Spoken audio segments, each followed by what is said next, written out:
Salam semangat Omah Sate Padeklamut. Shalom Bapak Ibu Saudara, Saudari dan teman-teman yang terkasih di dalam Tuhan Yesus Kristus. Saat teduh saat ini diberi judul Bersaksi bagi Tuhan. Adapun bacaan Alkitab saat ini diambil dari Lukas 8 ayat 1 sampai dengan 3. Tidak lama sesudah itu Yesus berjalan berkeliling dari kota ke kota dan dari desa ke desa memberitakan Injil Kerajaan Allah.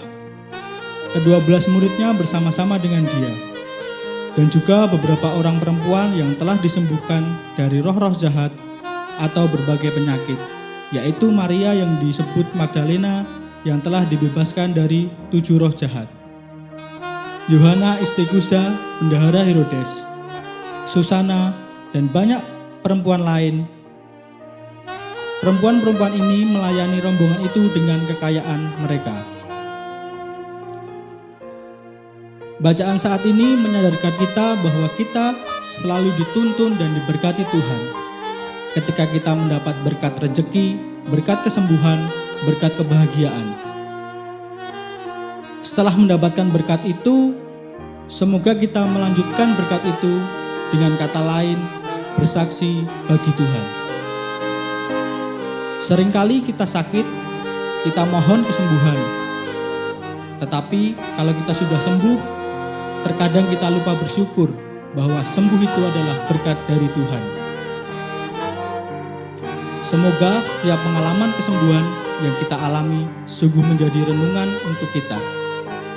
Dan setelah disembuhkan, kita harus menyertai Tuhan Yesus. Ini adalah keyakinan iman kita. Berkat, kesembuhan, rezeki itu dari Tuhan.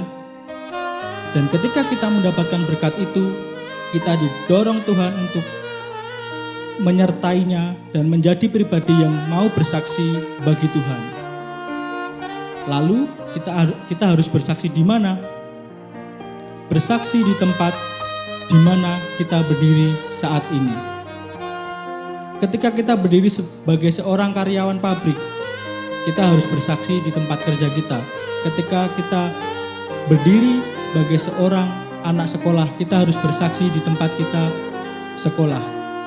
Ketika kita menjadi seorang petani, kita harus bersaksi ketika kita sedang melakukan aktivitas di ladang pertanian kita.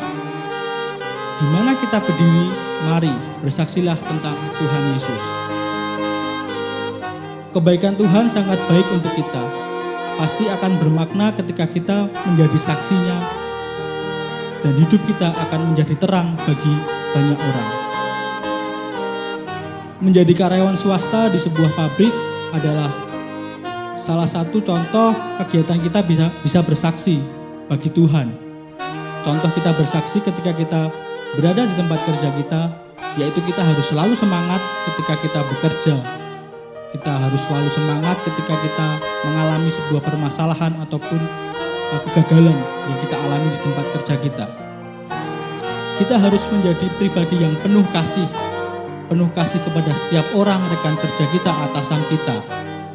Kita harus selalu menjadi orang yang jujur di dalam tempat kerja kita. Kita juga harus menjadi orang yang selalu menepati janji yang sudah kita buat, yang sudah kita rencanakan, supaya berjalan dengan lancar juga. Selain itu di tempat kerja kita juga memiliki relasi banyak sekali. Jadi kita harus adil kepada setiap orang rekan kerja kita yang ada di tempat kerja kita. Dan yang terakhir, kita harus menjadi teladan yang baik untuk rekan-rekan kerja kita di tempat kerja kita. Mari bersaksi bagi Tuhan Yesus mulai dari hal kecil. Dari tempat di mana kita berdiri sekarang dan di mana kita bekerja sekarang. Amin. Mari kita berdoa. Untuk setiap berkat-Mu yang berupa rezeki, kesembuhan, dan nafas kehidupan yang selalu baru yang Engkau berikan, kami bersyukur. Kiranya berkat-Mu yang Kau berikan bisa kami teruskan untuk saudara-saudara dan orang di sekitar kami. Berkati kami ketika kami bersaksi dimanapun kami berdiri, baik di rumah, di sekolah, di kampus, dan tempat kerja. Supaya semua yang terjadi adalah kehendak-Mu saja. Berkati segala aktivitas kami sepanjang hari ini. Ampuni setiap dosa yang kami perbuat. Dalam nama Tuhan Yesus kami telah berdoa dan mengucap syukur. Amin. Demikian saat teduh kita pada saat ini. Sampai jumpa lagi di waktu yang akan datang. Semangat pagi, selamat beraktivitas. Tuhan Yesus memberkati. Meskipun badai silih berganti dalam hidupku, ku tetap cinta Yesus selamanya.